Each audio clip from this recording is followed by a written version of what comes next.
nosso querido Mestre Jesus. Pai nosso que estais em toda parte, santificado seja, Senhor, seu santo nome. Venha a nós o vosso reino, seja feita a vossa vontade, assim na terra como em todo o universo. O pão nosso de cada dia, dai-nos hoje e sempre, Senhor. Perdoa as nossas dívidas, à medida que perdoarmos os nossos devedores. E não nos deixeis cair em tentação, mas livra-nos, Senhor, de todo mal, principalmente daquele mal que ainda reside dentro de nós, porque só teu é o poder, o reino e a glória para sempre. Que assim seja. Graças a Deus. Boa tarde. Que a doce e serena paz do Rabi da Galileia nos envolva nessa tarde de estudo. Hoje, 21 de novembro de 2015, estamos falando aqui de palmas para o mundo, né? Porque estamos na internet e, naturalmente, sairá um vídeo onde esse vídeo ficará também na internet e terá um trânsito normal. Muita luz e muita paz. A gente roga e faço aqui as palavras da paz quando a mesma evocou, ou no caso invocou, os nossos espíritos protetores, Chico Xavier e Maria Santíssima, para que nos ampare, nos oriente, nos guarde e, sobretudo, nos direcione sempre, como nós pedimos, ao propósito de bem servir. Hoje é 27, né? Eu disse 26? Interessante, 27. Maravilha. Meus irmãos, Manuela 21, ótimo, Manuela, que extraordinário, muito obrigado.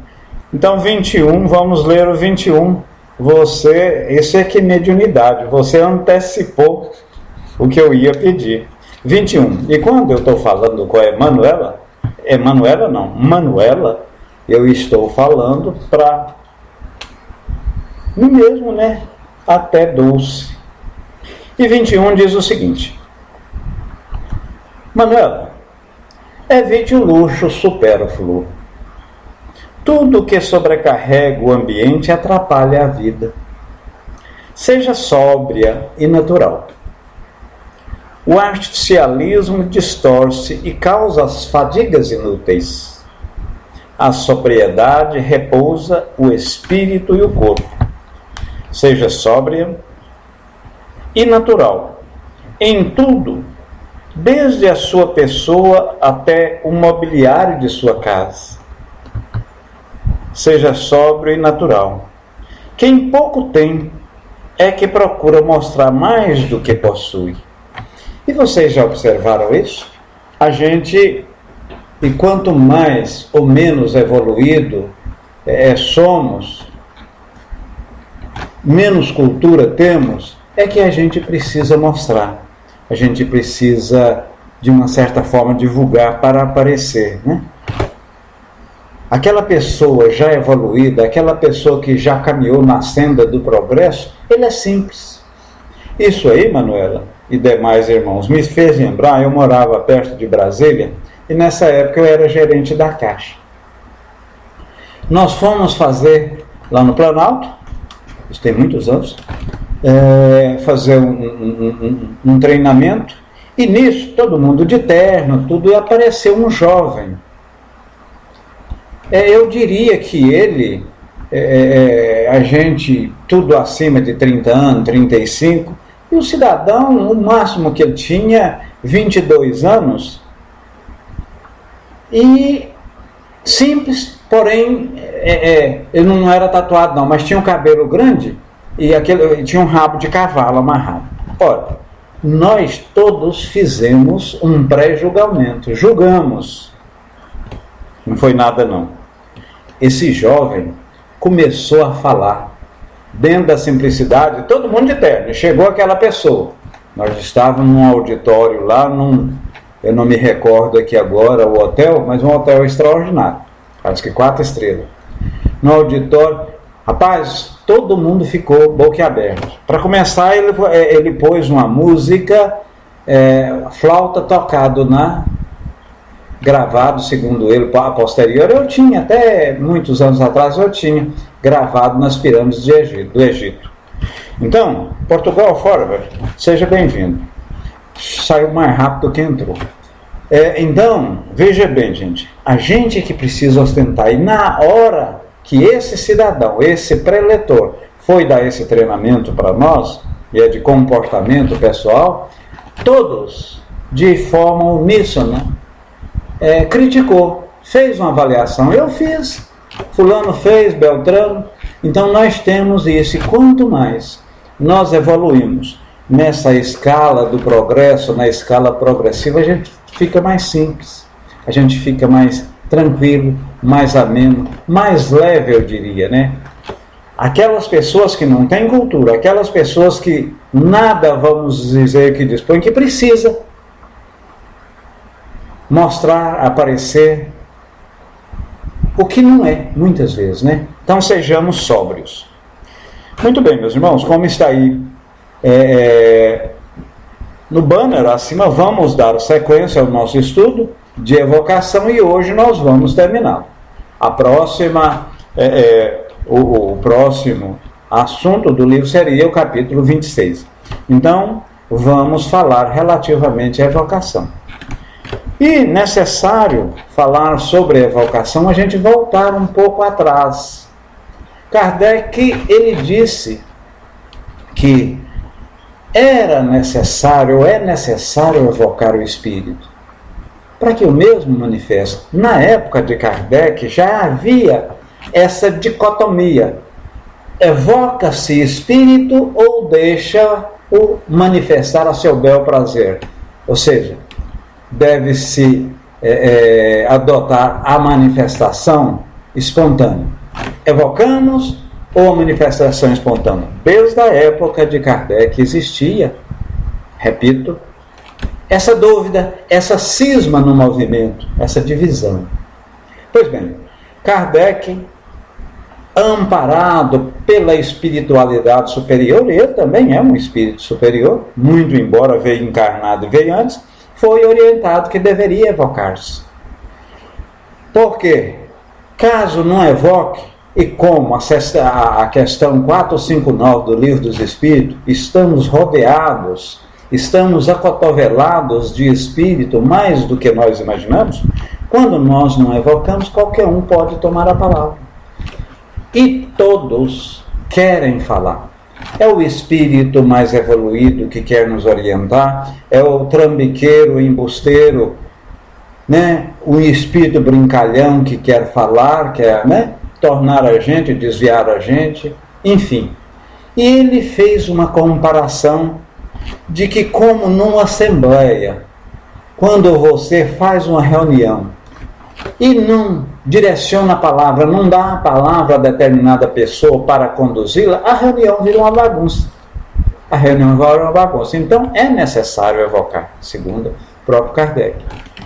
Pois bem, Chico Xavier, em 1940 e pouco, na década de 40, e o Espiritismo ainda não estava assim tão disseminado como é hoje, e o seu mentor, Emmanuel, ele foi consultado na questão 369 de O Consolador, se deveríamos evocar. E ele disse textualmente, Emmanuel, que somos dos espíritos que não aconselhamos a evocação.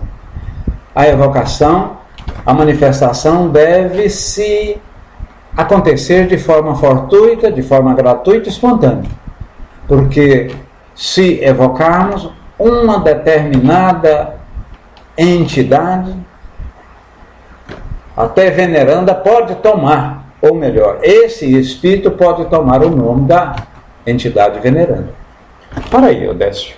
Então, nesse aspecto, Emmanuel está contra Kardec. Os dois estão batendo lateralmente. Né? Não está.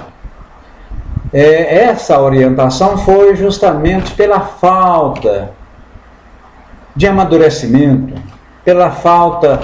Porque hoje em dia, meus irmãos, até hoje, Você gosta de ver fenômeno? Quando fala em milagre, quando fala em incorporação, quando fala em curas, quando fala em movimentações físicas, em psicografia, etc., é que efetivamente as pessoas parece que acham boa a sessão. Então até hoje querem ver movimentação. E essa época, como ainda não tinha disseminação ainda como é hoje o Espiritismo, as pessoas começavam a fazer a evocação à torta e à direita, e aí realmente é uma coisa que não deve acontecer. Mas hora nenhuma Emmanuel foi de encontro ao que Kardec, está nas nossas obras intuídas e inspiradas por uma pleiade de espírito superior, coordenada pelo Espírito Verdade, que não é outro senão Jesus. Permita-me repetir. As obras de Kardec foram coordenadas por uma pleiade de espíritos superiores, coordenada pelo Espírito de Verdade, que não é outro senão Jesus. Então, está tudo dentro dos conformes. Pacificador, traga-nos a paz. Seja bem-vindo. Então, meus irmãos, está tudo dentro dos conformes. Está tudo dentro dos conformes. Após esta contextualização, vamos dar sequência no processo evocatório. E estamos falando, nesse exato momento, pacificador, relativamente à evocação de espírito. E vamos estudar hoje a forma de evocação, questões ou questionamentos sobre a evocação propriamente dita. No final dos estudos, vamos falar relativamente à evocação de pessoa encarnada. Eu evocar o Frei Stone, evocar você mesmo, pacificador, a Manuela. Vamos também falar sobre a evocação de animais. Pode alguém, sem ser médium, evocar o espírito? Perfeitamente. Ele pode evocar e muitas vezes até nem ser atingido.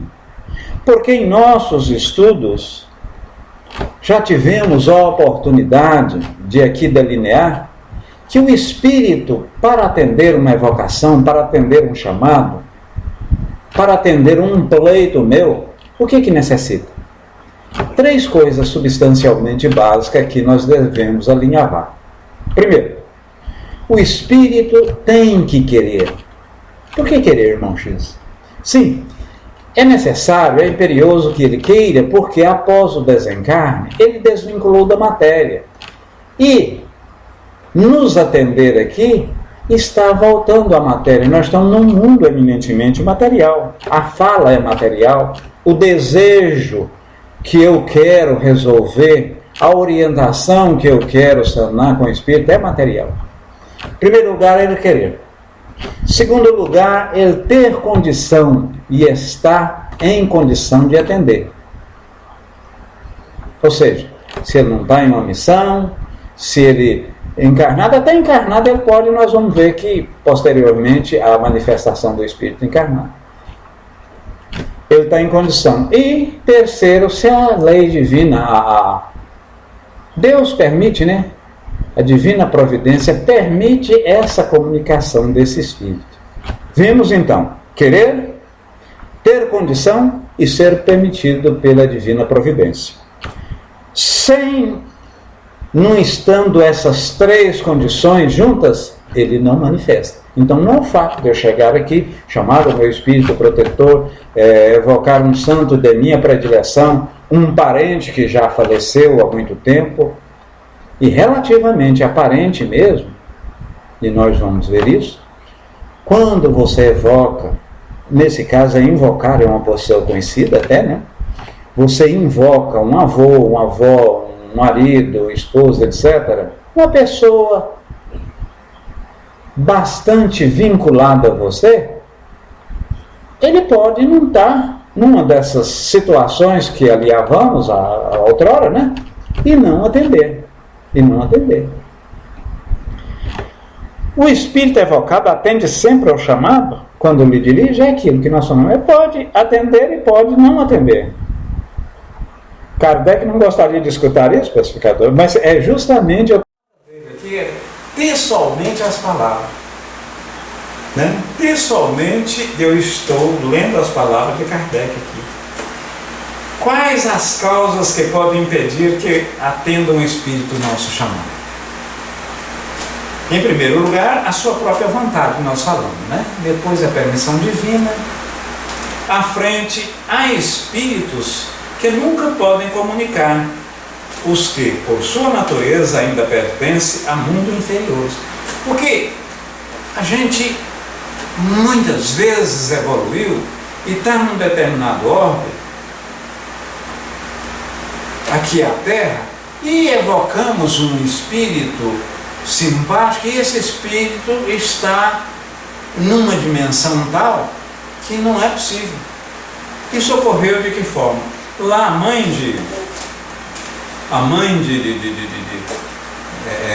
do nosso lar, de André Luiz, estava numa dimensão superior. Aí a primeira vez que ela falou através de um espírito. Ela foi evocada e deu passividade, quer dizer, olha a mediunidade no plano espiritual. Um espírito lá deu passividade da mãe de André Luiz. Posteriormente houve esse encontro, foi permitido a André Luiz em desdobramento ir nessa outra colônia e vice-versa. Ela veio. Mas ele saiu, né, pai? Saiu tão depressa quanto entrou. Por que motivo pode um espírito ser negado a permissão para comunicar? Pode ser para ele uma prova e para a gente também uma expiação. Olha, eu estou querendo falar com a minha esposa, casei-me com a Xanri e ela desencarnou, eu queria tanto falar, conversar com ela. Muitas vezes pode não ser permitido a comunicação da Xanri, que está desencarnada, justamente para servir de uma prova, de uma expiação, para que eu redimensione, para que eu recoloque o trem aos trilhos ou o carro na linha, né? Redimensione aquilo que eu preciso fazer, sobretudo no que refere-se ao processo evolutivo, o que ela gosta de chamar muito, né, a Xanri, a reforma íntima. Porque nós estamos aqui, meus irmãos, não se iludam, não estamos aqui para tirar férias, para gozar as benesses da vida e sobretudo esses gozos materiais, muito embora estamos vivendo no mundo material, mas foi-nos concedida esta existência, essa vida aqui no orbe terra, para que evoluamos, aparamos arestas, e de uma certa forma acertamos os ponteiros dos erros de existências anteriores, ou muitas vezes dessa mesma, Como podem os espíritos dispersos pelo espaço, em diferentes mundos, e você chegar a fazer uma evocação, espírito X, espírito Y, venha, que Deus e a espiritualidade que lhe dá a sustentação lhe permita você socorrer-me e dar a atenção a essa solicitação que eu faço nesse momento. Ora, ele recebe de que forma? Esse pensamento, quando eu formulo esse desejo, é um pensamento, e o pensamento perpassa pelo fluido e ele recebe lá como um choque elétrico. Evidentemente não é esse choque de alta tensão, mas ele recebe como um choque e vem, normalmente atende. E quando eu disse assim, normalmente atende, é importante, eu lembrei aqui agora, ou talvez fui inspirado, os espíritos têm vontade, estão aí para falar. Quando você não evoca, lá Kardec falou, se você não evoca, qualquer espírito toma a palavra e fala, né? Até de animais, como vamos ver a posteriori. Pois bem, então, mas pode ocorrer do espírito espontaneamente também manifestar. Ocorre isso muito, meus irmãos e amigos, nessas sessões mediúnicas, nas sessões de desobsessão. O espírito, ele vem naturalmente e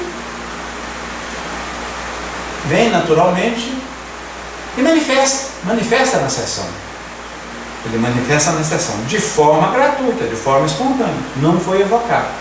Mas o que ocorre nessas sessões de desobsessão? Normalmente leva-se o caderno. Quando eu coloquei lá meu nome do meu pai, da minha mãe, do irmão ou de uma pessoa que me é cara, que me traz boas recordações, ou pessoas que eu quero que interceda pela mesma, ora, naquele momento que eu coloquei o nome do caderno, eu fiz uma evocação. Lá, ao ler, ao caderno estar lá, ele está sendo evocado também, né? Ele está sendo evocado. Pela mesma forma, Kardec, ele questiona se o espírito evocado, ele pode comparecer, deixar de atender esse pleito nosso. Como vimos inicialmente nos estudos, pode perfeitamente, por uma daquelas 3 situações que bem relatamos. Uma daquelas 3 situações. Reunidos em comunhão de pensamentos e de intenção, dispõem os homens de mais poder para evocar os espíritos. Inclusive, à época de Kardec, formava-se cadeia de união. Colocava-se em círculos, ou em círculo em volta de uma mesa, um homem, uma mulher, falava-se que havia uma energia positiva e negativa, e isso, dentro dessa cadeia de união, era mais salutar e tinha mais forças as evocações. No entanto, isso, com o passar do tempo, ficou caracterizado que não tem valor nenhum. Não tem valor nenhum. Porque a força de uma evocação, a força da manifestação dos espíritos, está naquele pensamento uníssono, naquele pensamento com o mesmo objetivo da equipe mediúnica. Então não é dando as mãos, não é segurando nos braços, não é de uma certa forma encostando um ao outro, ou seja, a proximidade física dos médiuns naquela reunião mediúnica que vai propiciar uma união mais forte, mais coesa. A união está no pensamento. Não adianta nada eu estar numa sessão dessas e lá pensando, gente, a minha duplicata vence amanhã, como é que eu vou fazer para pagar a prestação da casa? O meu carro eu tenho que trocar o câmbio, eu não sei como é que eu faço isso, eu tenho que, a Dulce me pediu um empréstimo, eu não sei se eu devo atendê-la. Olha, eu não estou com o pensamento adaptado e com o propósito firme ao que está se praticando naquela reunião mediúnica. E se isso não está ocorrendo, o que vai desdobrar? Qual o desdobramento final? É que o propósito daquela reunião, que são muitos, caracterizado inclusive pelos médios, ou a maioria das vezes designado pela espiritualidade superiora e dos mentores do grupo, né? Dos mentores. No que pertine a levar um espírito, 1, 2, espíritos sofredores, espíritos suicidas, espíritos que está passando por um processo de ajustamento. Muitas vezes não é aquilo que a gente imagina, a espiritualidade já preparou tudo. Então observamos que a união em uma reunião não está no encostamento de um braço, ou de pegar na mão, ou de pegar no ombro, etc. Está na convergência dos pensamentos. Na convergência dos pensamentos. Muito bem. É oportuno a gente evocar em dias e horários previamente estabelecidos? Sim. Sim, porquanto os espíritos, eles não estão ao nosso bel prazer, ou por outra, não estão à nossa disposição. Ou seja, eles não estão aqui a tempo e a hora o que eu quero. Muito embora deve-se ressaltar que espaço e tempo para a espiritualidade para a pátria espiritual é diferente do tempo nosso aqui, do nosso tempo. Então o tempo lá aqui, 80 anos, pode ser coisas de segundo. Isso aí, de uma certa forma, até vem corroborar aquela tese, e há obras de que muitas vezes o Espírito não te ajuda, não te direciona, não faz com que você aplaque aquela dor, aquele sofrimento, porque aquilo é tão curto e tão pequeno e, de uma certa forma, é tão importante para o seu reajuste que não. Em que pese espírito nenhum entra, atrapalha, dirige-nos como se fôssemos uma marionete, ou seja, altera o nosso livre-arbítrio. Posso, naturalmente, através de uma arma de fogo, tirar essa arma de fogo, por exemplo, um 38, um fuzil, qualquer coisa, dar um tiro na cabeça e exterminar a minha vida. O espírito, meu protetor, os espíritos simpáticos, dizem: ó, não faz isso não, Deus, não faz isso, não é correto o que você sempre estudou. Eles dizem, eles me intuem, me inspiram. Entretanto, em momento nenhum, designa em meu livre-arbítrio. Eles orientam. Porque se assim fosse, eu dou até um exemplo, se o bom espírito, o espírito protetor, Jesus, ou toda essa espiritualidade de escola, intervisse em nosso livre-arbítrio, você ficaria cômodo, você não evoluiria praticamente. Por exemplo, eu estou dirigindo aqui numa rodovia federal. Estou dirigindo numa rodovia federal. Tem uma lombada ali e uma curva à direita.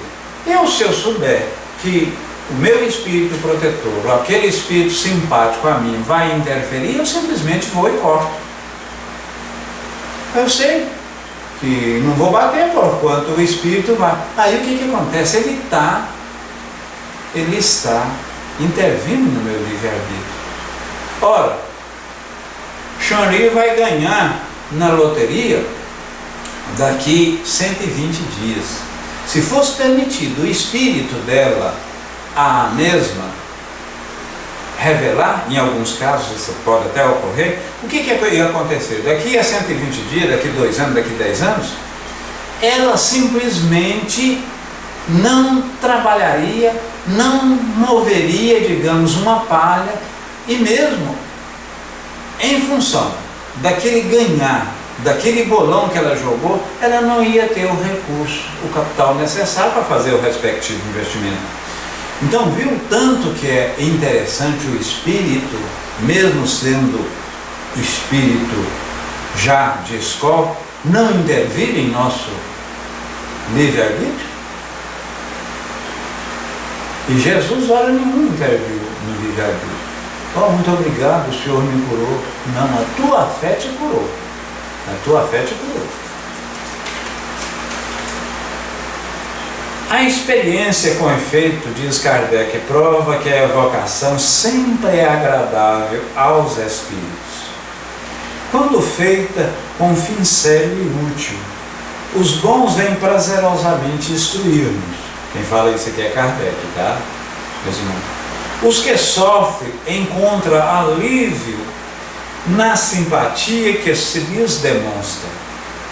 Os que conhecemos ficam satisfeitos em saber e serem lembrados. Os levianos, os brincalhões, gostam de ser evocados pelas pessoas frívolas, porque isso lhes proporciona o ensejo de divertir à custa delas. Sentem-se pouco à vontade com pessoas sérias, né? Então, se tem uma reunião séria, seja bem-vindo. Se tem uma reunião séria, se tem uma reunião com um propósito definido, um propósito claro, cujo objetivo é a ajuda ao próximo, cujo objetivo são pessoas sérias trabalhando com um fim, princípio sério, então dificilmente espírito zombeteiro e espírito brincalhão aparece. Mas se você é uma pessoa com pendores mais próximo ao vício do que à virtude, evoca esses espíritos nesse padrão, com certeza você vai ter ressonância, eles vão te atender. Mas para aí, irmão Chico, qual o objetivo de um espírito frívolo, de um espírito mau, de um espírito zombeteiro, de um espírito enganador, querer nos atazanar, querer nos atrapalhar, querer nos fazer mal? Qual é esse o objetivo? Simples, meus irmãos. Porque quando eles nos inspira, nos intui, nos direciona a esse propósito e a gente aceita, a gente vai ficar mais tempo com eles. Nós vamos, nesse processo evolutivo, que vai do átomo ao arcanjo, ao anjo, a gente vai ficar mais tempo com eles. Vai ficar mais tempo no atraso. E isso é bom, eles sentem prazer. Então, quando eu tenho uma propensão, por exemplo, ao tabagismo, um espírito que durante a sua existência fumou, foi um tabagista inveterado, ele está constantemente me influenciando, influindo para eu voltar a fumar, para eu novamente retornar àquele vício. Por quê? Para ele, de uma certa forma, realizar seus desejos e eu ficar mais tempo, né, com ele estacionado. Porque somos sabedores que vamos evoluir, não porque queiramos, porque Deus o quer. Somos filhos de Deus e como tal seremos ainda anjos. Seremos anjos. Quem disse isso? No penúltimo parágrafo, quando Kardec perguntou a espiritualidade na questão 540, no penúltimo parágrafo está falando que a evolução se processa do átomo ao arcanjo, sendo que esse já foi um átomo um dia. Quando se evoca pelo pensamento o espírito de uma pessoa, esse espírito vem, ainda mesmo que não haja manifestação escrita ou de outro modo. Olha, se eu manifesto o interesse de contato com esse espírito pelo pensamento, ele vai psicografar e ele veria a resposta de Kardec, aliás, a resposta da espiritualidade. Permita-me ler, porquanto a beleza da mesma é fundamental. A escrita é um meio material para o espírito de atestar a sua presença, mas o pensamento é o que o atrai, e não o fato da escrita propriamente dita. Porque eu, por exemplo, digamos que eu sou médium psicógrafo. Na época de Kardec, essa mediunidade era dita médium escrevente, né?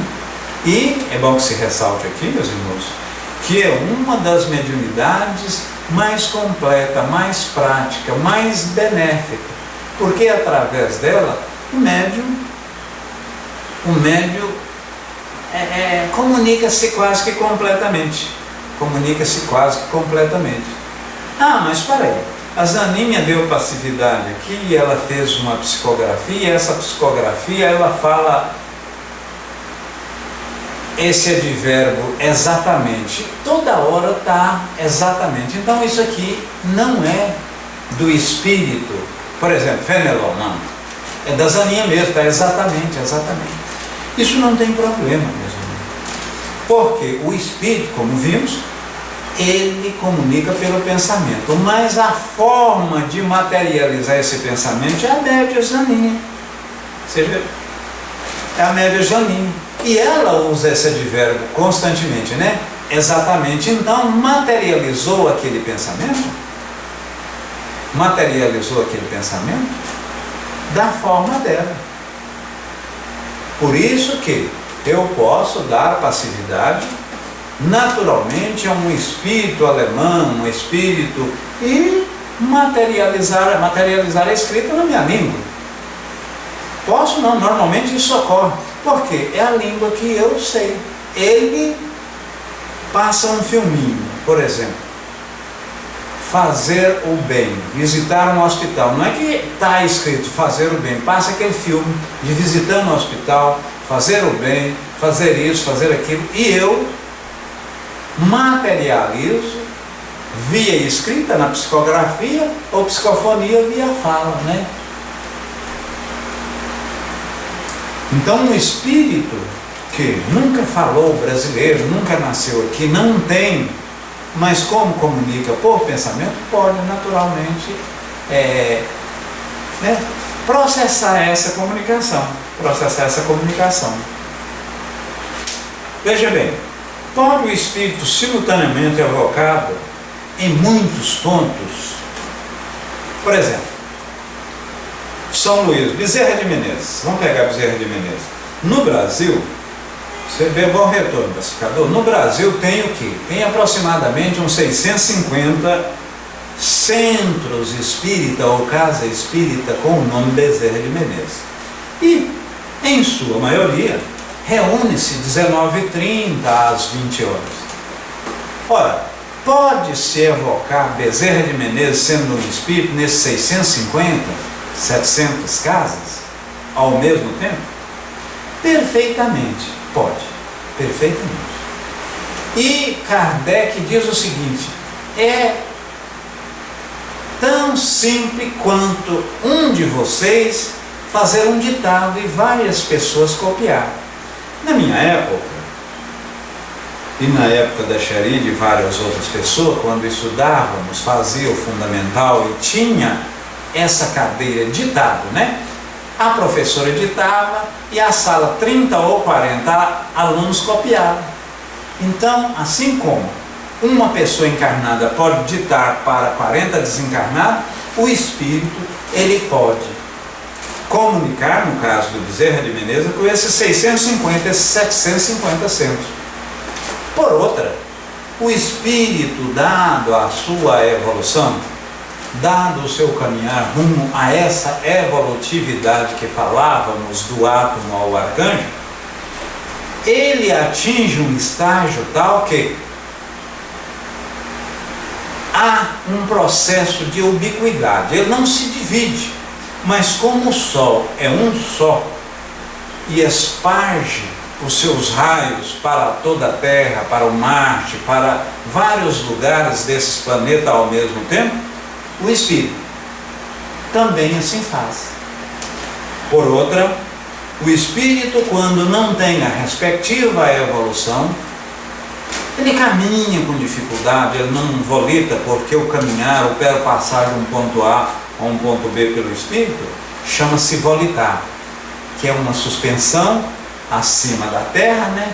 E lá no nosso lar mesmo, pouco, isso na época que foi escrito, em 1943, né? E de lá para cá já houve uma série de evolução. Lá tem o trólebus, tem carruagem, tem isso, tem aquilo para movimentação. Nem todos volitam, nem todos andam com dificuldade.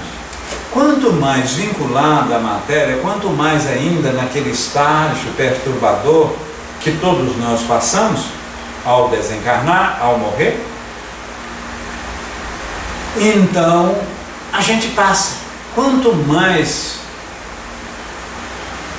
esse estágio próximo da matéria estamos, mais sentimos a necessidade desse aspecto material, né? Do andar, do falar, do cantar, do sentir gosto, do prazer mundano. Kardec pergunta novamente quanto tempo deve decorrer, perguntando para a espiritualidade, né? Após a morte, após a desencarnação, para você fazer a evocação do espírito propriamente dito. Isso é muito relativo. Pode ser tão logo após a morte, como alguns espíritos ficam vinculados dentro desse estágio perturbador, desse estado, né, de perturbação, por meses, por séculos até fica vinculado à matéria. Outros, com 2, 3 horas. Samson, mesmo amigo de Kardec, e vimos esses estudos há tempos atrás, foi evocado com 8 horas após a sua morte, comunicou tranquilamente. Foi um desejo dele, um espírito evoluído. Mas tem outros que, por outro lado, não fica e não consegue fazer essa comunicação. Evocações de animais. E aí, o que vocês me dizem? Podemos evocar animais? Até que poder, sim, você pode evocar. No entanto, não há um atendimento. Até porque o animal em si, ele é praticamente usado de imediato ao seu desencarne. Vamos chamar espírito de animal, mas somos sabedores que um animal ainda não tem espírito, é um princípio inteligente, né? O princípio inteligente, ele pega a dureza da matéria, a sensibilidade do vegetal, o instinto de preservação do animal para receber o selo da inteligência no hominal, e aí sim é escrito com E maiúsculo, o selo da inteligência, e vai receber lá no angelical toda a pureza para ser assessor de Deus e trabalhar na cocriação do universo. Então, o fato de nós evocarmos o espírito do animal até pode, mas ele não vai atender. Primeiro, ele não atende porque ele está sendo praticamente usado quase que de imediatamente. Veja bem, espíritos encarregados, então há espíritos, aí já é na escala humana, né, ou acima dela, que são responsáveis por esses encarnes de espírito animal. Morreu, reencarna. Ah não, esse aqui já está mais evoluído, vão para aquela outra espécie. Então há espírito para fazer esse processo evolutivo. Alma, seja bem-vinda. Então, outra coisa que o espírito de animal não pode responder às nossas evocações. Porquanto, perispiriticamente e de forma molecular, o seu perispírito é de outra composição fluídica. Então não tem como. Certa feita, tinha um ninho de Pitacil e eles falaram assim: eu vou evocar. O médium estava lá, vamos evocar. O ninho caiu. Aí evocou: o senhor Pintacil, o que ocorreu com esse ninho e os filhotes? Aí houve a resposta: olha, na verdade isso aí não foi criança que pegou, não foi ninguém, foi um gato que ao chegar, mas não comeu, os filhotes estão lá naquela esquina lá, vocês podem dirigir. E terminou a sessão. Isso foi na Sociedade Parisiense de Estudos Espíritas, em Kardec, inclusive, relatando o caso. Está no Livro dos Médiuns, uma nota de Kardec. Aí chegou lá, os filhotinhos, eram 3 ou 4 filhotes, estavam perfeitos. Aí chegaram. Mas então foi o espírito do Pintacil que respondeu. Mas quem respondeu foi um irmão, como disse a nossa querida Zanin. Quem respondeu foi um espírito. Aí que está aquele negócio: pergunte uma pedra, pergunte um animal, se responder, quantos espíritos jocosamente toma-se a forma, toma a voz, toma do animal, para nos enganar.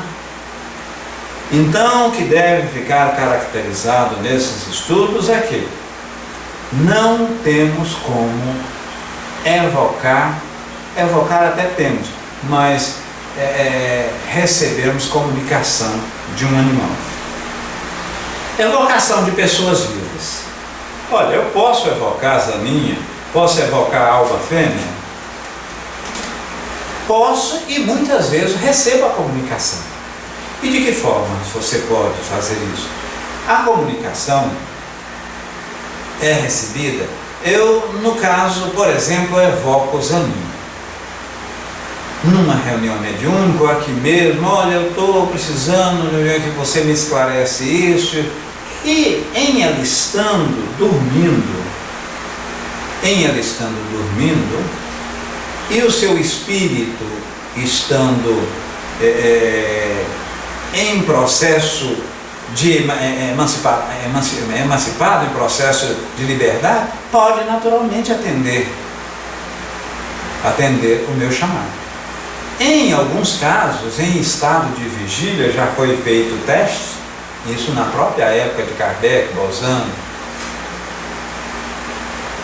foi feito o teste, evocava determinada pessoa e essa pessoa parece que ficava sonolenta, dormia num estado sonambúlico,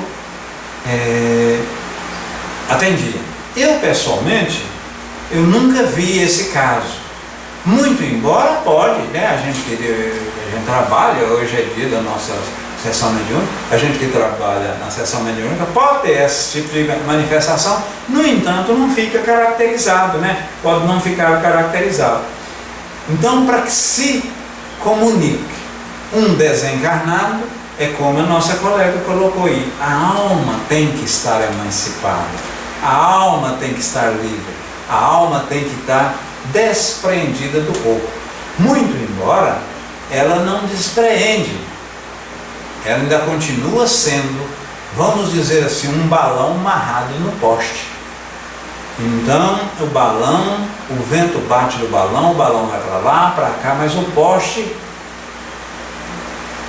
cujo aquele cordão, que nada mais é do que o cordão de prata, um cordão fluídico, não libera. Se liberar, se houver o rompimento,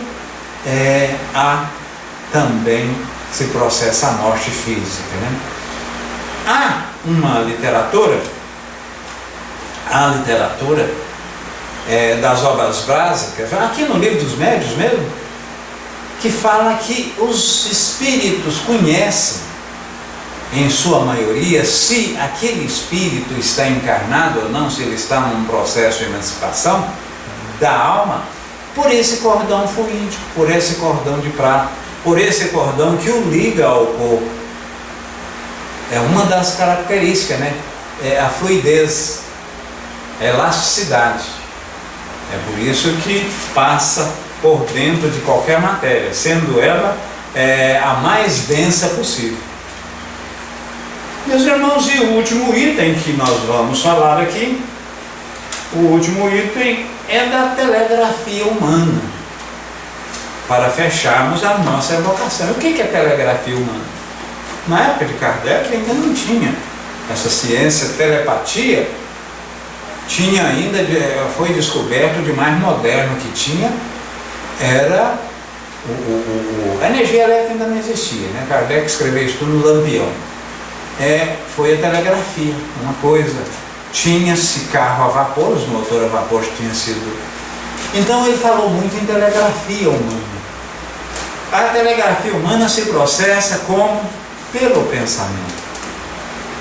E as pessoas que estavam nesse estudo falaram, mas isso aí é extraordinário. E a espiritualidade falou a Kardec que quanto mais a evolução do espírito, mais se processa essa telegrafia humana. E vamos chegar a um determinado ponto, quando estivermos nesses mundos superiores e espíritos superiores formos, que não precisamos materializar aqui em palavras o que eu estou falando para que vocês entendam. Simplesmente o nosso pensamento interage. Simplesmente o nosso pensamento interage. Eu li uma literatura há muito tempo, foi uma matéria jornalística que cientistas russos trabalhavam nessa área de telegrafia humana, ou seja, na área de telepatia. Isso na época da KGB. E vários, por afinidade, conseguiam descobrir 60% a 70% com precisão o que a outra pessoa estava pensando. Aí naturalmente houve uma sintonia muito grande, né? Uma sintonia muito grande. Mas não se iluda. Amanhã Quando? Ou depois, quando estivermos já galgando posições superiores, vamos naturalmente comunicar por esse meio, por essa telegrafia humana, ou que seja, nos estudos atuais, por esse processo telepático, ou seja, a telepatia. Meus irmãos, há algum questionamento? Em não havendo algum questionamento, não havendo alguma pergunta, nós damos por encerrados os nossos estudos dessa tarde. Como sempre, a gente agradece. Agradece toda a espiritualidade que deu atenção, nos inspirou, nos orientou, nos intuiu. Para quê? A gente falasse, lembrasse de determinado assunto, trouxesse à baila coisas que muitas vezes até não tínhamos estudado na época. Então, mais uma vez eu digo, amo a doutrina espírita e amo cada um de vocês. Um abraço de várias voltas em todos e um extraordinário beijo. Concluindo que, se não houvesse a espiritualidade encarnada, os meus irmãos que aqui estão, era possível ser feito estudo? Sim, porque a espiritualidade desencarnada é muito maior, mas você não teria motivação. E nós ainda temos o véu dentro de nós. O que é o véu? Vaidade, egoísmo e orgulho. Então é necessário, e foi a necessária presença de todos. Obrigado, muita luz e paz e um beijo em vossos corações. Tudo, mas tudo de bom.